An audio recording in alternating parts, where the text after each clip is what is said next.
شروع اللہ کا نام لے کر جو بڑا مہربان نہایت رحم والا ہے۔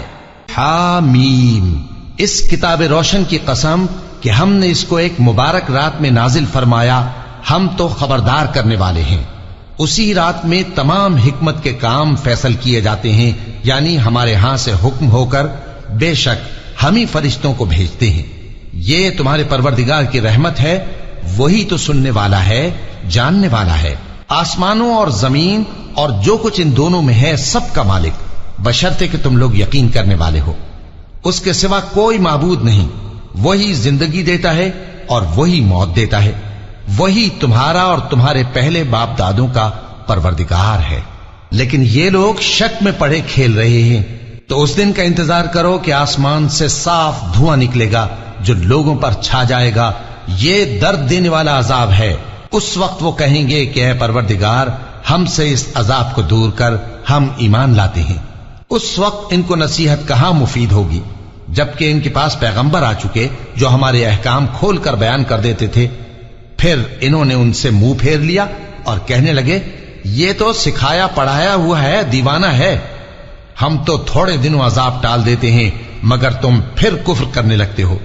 جس دن ہم بڑی سخت گرفت کریں گے تو بے شک انتقام لے کر چھوڑیں گے۔ اور ان سے پہلے ہم نے قوم فرعون کی آزمائش کی، اور ان کے پاس ایک عالی قدر پیغمبر آئے جنہوں نے یہ کہا کہ اللہ کے بندوں یعنی بنی اسرائیل کو میرے حوالے کر دو، میں تمہارا امانت دار پیغمبر ہوں، اور اللہ کے سامنے سرکشی نہ کرو، میں تمہارے پاس کھلی دلیل لے کر آیا ہوں، اور اس بات سے کہ تم مجھے سنسار کرو، میں اپنے اور تمہارے پروردگار کی پناہ لے چکا ہوں، اور اگر مجھ پر ایمان نہیں لاتے تو مجھ سے الگ ہو جاؤ۔ تب موسیٰ نے اپنے پروردگار سے دعا کی کہ یہ نافرمان لوگ ہیں۔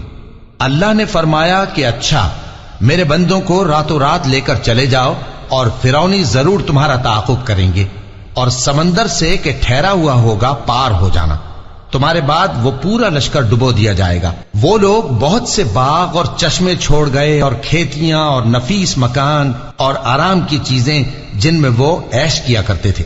اسی طرح ہوا، اور ہم نے دوسرے لوگوں کو ان چیزوں کا مالک بنا دیا۔ پھر ان پر نہ تو آسمان اور زمین کو رونا آیا، اور نہ ان کو مہلت ہی دی گئی، اور ہم نے بنی اسرائیل کو ذلت کے عذاب سے نجات دی، یعنی فرعون سے۔ بے شک وہ سرکش اور حد سے نکلا ہوا تھا، اور ہم نے بنی اسرائیل کو اہل عالم میں سے علم کی بنیاد پر چنا تھا، اور ان کو ایسی نشانیاں دی تھیں جن میں کھلی آزمائش تھی۔ یہ لوگ یہ کہتے ہیں کہ ہمیں صرف پہلی دفعہ یعنی ایک بار مرنا ہے اور پھر اٹھنا نہیں، پس اگر تم سچے ہو تو ہمارے باپ دادا کو زندہ کر لا۔ بھلا یہ اچھے ہیں یا تبا کی قوم اور وہ لوگ جو ان سے پہلے ہو چکے ہیں؟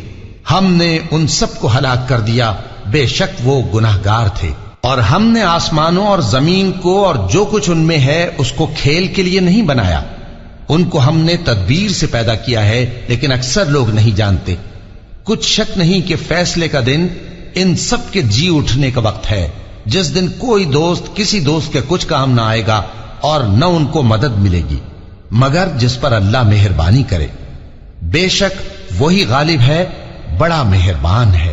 بلا شبہ تھوہر کا درخت گناہگاروں کا کھانا ہوگا، جیسے پگھلا ہوا تانبا۔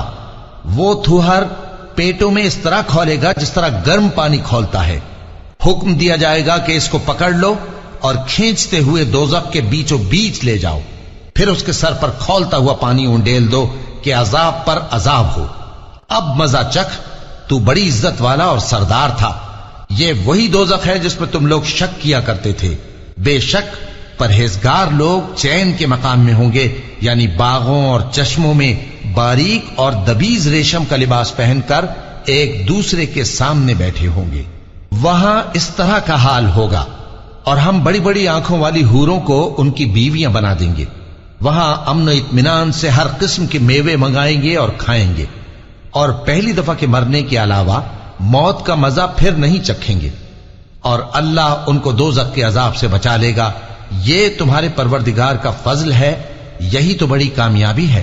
ہم نے اس قرآن کو تمہاری زبان میں آسان کر دیا ہے تاکہ یہ لوگ نصیحت حاصل کریں، پس تم بھی انتظار کرو، یہ بھی انتظار کر رہے ہیں۔